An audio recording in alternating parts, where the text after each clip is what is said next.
Good evening. It's good to be with you for tonight's evening devotions.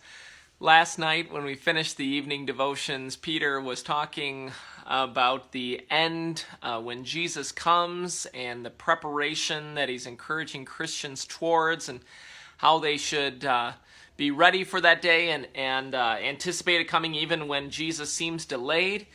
And then he said, because it's just going to end in a ball of fire and everything's going to be burned up that God has created. This earth, even the planets and the entire universe. This is all going to just burn up together. Sorry for leaving you there with that image last night. Hopefully you weren't too discomforted or disquieted, because Peter has some good encouragement in this section. We focused on the idea of God's plan and his timing last night, so that wasn't the thing I was trying to leave you with verse 10. But the day of the Lord will come like a thief, and then the heavens will pass away with a roar, and the heavenly bodies will be burned up and dissolved, and the earth and the works that are done in it will be exposed. Good to know. Helpful to know how God is going to judge the earth, but also restore his people.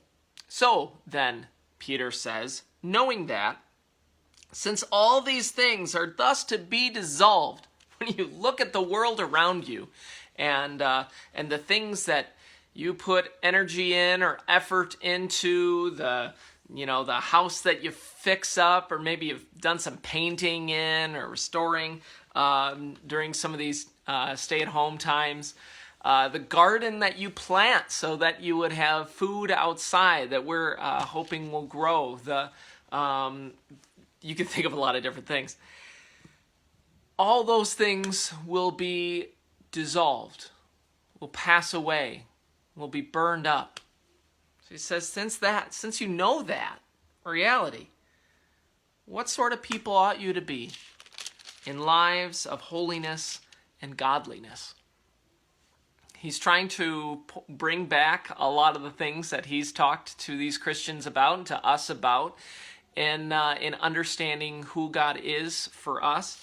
When we read 1 Peter chapter 1 in verse 16, Peter calls out to the people. He says, "As obedient children, do not be conformed to the passions of your former ignorance, but as he who calls you is holy, you also be holy in all your conduct, since it's written, you shall be holy, for I am holy."